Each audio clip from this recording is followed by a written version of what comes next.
सरकारी नौकरी का सपना होगा पूरा। सीईटी, राजस्थान पुलिस, पटवारी, वीडियो, ईओआरओ, शिक्षक सहित अन्य भर्तियों की तैयारी के लिए अभी डाउनलोड करें तैयारी कर लो ऐप। नमस्कार दोस्तों, एजुकेशन नगरी में आपका स्वागत है और मैं हूं ललित वर्मा।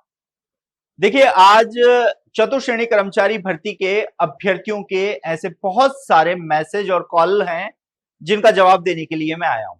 53,750 पदों पर चतुर्श्रेणी कर्मचारी भर्ती का आयोजन हुआ। दस्तावेज सत्यापन प्रक्रिया पूरी हो चुकी है और अब दिव्यांग अभ्यर्थियों की मेडिकल जांच चल रही है। हालांकि इस मेडिकल जांच में एक लंबा समय लग सकता है क्योंकि कई जिलों में तो अक्टूबर तक की डेट दी हुई है, तो वहीं जयपुर मंडल में तो अभी तक दिव्यांगता जांच यानी कि मेडिकल जांच के लिए किसी भी प्रकार की कोई भी नोटिफिकेशन जारी नहीं हुआ है। ऐसे में अभ्यर्थी अब ये चिंता सता रही है कि क्या ये भर्ती इस साल पूरी हो जाएगी या अगले साल तक ये भर्ती पूरी हो जाएगी। देखिए, जिस गति से इस भर्ती प्रक्रिया का जो सिलसिला चल रहा है, उससे तो उम्मीद कम नजर आ रही है कि चतुर्श्रेणी कर्मचारी भर्ती इस साल पूरी हो जाए। एक लंबा समय दिव्यांग अभ्यर्थियों के मेडिकल जांच में लगेगा, उसके बाद दोबारा उनके दस्तावेजों की जांच होगी, तो वहीं स्पोर्ट्स, एक्स सर्विसमैन, विधवा कोटे की जो महिलाएं हैं, उनके प्रमाण पत्रों की जांच, ये सभी जांचें होने में एक लंबा वक्त लग सकता है। यानी कि इस भर्ती के लगभग मार्च अप्रैल तक जाने की पूरी संभावना है। अब हमारे पास में दो मांगे लगातार आ रही, दो वर्ग हैं, दोनों अपनी अपनी मांग उठा रहे हैं। एजुकेशन नगरी से उनको उम्मीद होती है कि उनकी मांगों को उचित स्तर पर उठाया जाएगा और जिम्मेदार लोगों तक पहुंचाया भी जाएगा। एक वर्ग वो है जो ये कह रहा है कि पीएच जो मामले हैं उनको होल्ड करते हुए अन्य पदों पर परिणाम जारी कर दिया जाए, क्योंकि ये सबसे बड़ी भर्ती है। लगभग 22 लाख अभ्यर्थी इसमें शामिल हुए थे। 1.5 लाख अभ्यर्थियों को दस्तावेज सत्यापन के लिए सूचीबद्ध किया था और हर मंडल पर बड़ी संख्या में ऐसे अभ्यर्थी थे जो दस्तावेज सत्यापन करवाने पहुंचे ही नहीं। धरातल पर जब जाना तो देखा कि बहुत हर मंडल पर ऐसे हजारों अभ्यर्थी थे। किसी किसी मंडल पे तो ऐसे अभ्यर्थियों की संख्या 4 से 5 हजार थी। यानी कि अगर 9 मंडल की बात करें तो 1.5 लाख में से लगभग 40 से 50 हजार अभ्यर्थी तो डीबी के लिए पहुंचे ही नहीं। जिसकी एक वजह हो सकती है कि वर्तमान में बैक टू बैक भर्तियां हो रही हैं, बहुत सारे अभ्यर्थियों का सिलेक्शन वहां पर हो गया है, तो कुछ अभ्यर्थियों ने सिर्फ टेस्टिंग के लिए परीक्षा दे दी थी कि किस तरह का पेपर आता है, वो दस्तावेज सत्यापन के लिए नहीं पहुंचे।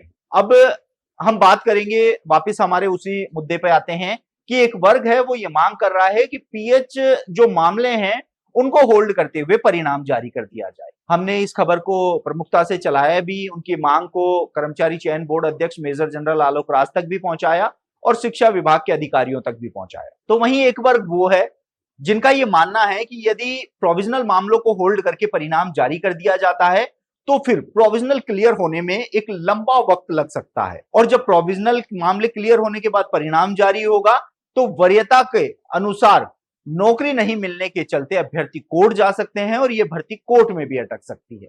अब ये दो वर्ग हैं, दोनों ही वर्ग लगातार हमसे संपर्क कर रहे हैं और वो ये मांग कर रहे हैं कि हम उनकी मांग को उठाएं। देखिए, एजुकेशन नगरी पर युवाओं की आवाज उठाई जाती है, काफी हमें ट्रोल भी किया जाता है। जब हम पीएच अभ्यर्थियों की मांग उठाते हैं तो जनरल के जो सामान्य अभ्यर्थी हैं वो लगातार ट्रोल करते हैं, और जब सामान्य अभ्यर्थियों की मांग उठाते हैं कि पीएच होल्ड करके परिणाम जारी किया जाए तो पीएच के अभ्यर्थी कहीं ना कहीं ट्रोल करते हैं और वो हमें ये कहते हैं कि आप इस मांग को ना उठाएं। देखिए, एजुकेशन नगरी मांग उठा रहा है, आपके परिणाम का क्या होगा ये शिक्षा विभाग और कर्मचारी चयन बोर्ड तय करेगा, लेकिन युवाओं की आवाज एजुकेशन नगरी के प्लेटफॉर्म से जिम्मेदार लोगों तक पहुंचाना हमारा काम है, जो हम कर रहे हैं। यदि आपकी भी कोई समस्या हो, आप भी हमें कॉल करके या मैसेज करके अपनी समस्या बता सकते हैं कि आपकी मांग क्या है, हम वो मांग भी आपकी चलाएंगे। पहले बोर्ड अध्यक्ष मेजर जनरल आलोक राज ने कहा था कि वो जो प्रोविजनल मामले हैं उनको क्लियर हुए बिना चतुर्श्रेणी कर्मचारी भर्ती का परिणाम जारी नहीं करेंगे, लेकिन लगातार अभ्यर्थी उनके सामने मांग रख रहे थे कि इनमें इतना समय लग जाएगा। जेन्युइन चीजें थी वो बता रहे थे, जिसके बाद बोर्ड अध्यक्ष मेजर जनरल आलोक राज ने पिछले दिनों एक सवाल का जवाब देते हुए कहा कि यदि उनको लगता है कि प्रोविजनल मामलों में समय लगेगा तो वे प्रोविजनल मामले छोड़ते हुए कुछ सीटों पर परिणाम जारी कर देंगे। ऐसे में अभ्यर्थियों के मन में फिर से डर सताने लगा है, विशेष तौर पर पीएच अभ्यर्थियों के। तो मेरा ये आप लोगों से आज रूबरू होने का सिर्फ इतना ही मकसद था कि युवाओं की मांगों को उठाना एजुकेशन नगरी का फर्ज है।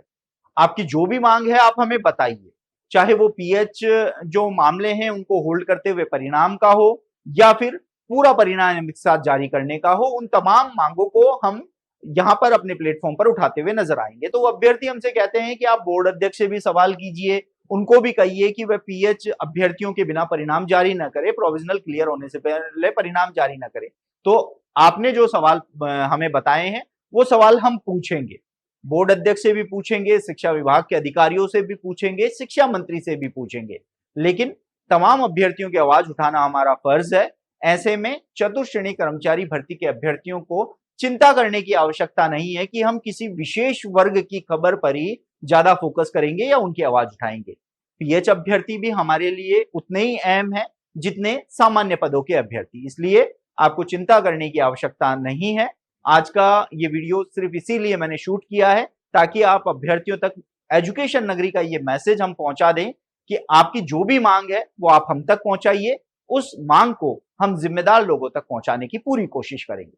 आप देखते रहिए एजुकेशन नगरी, मैं हूं ललित वर्मा।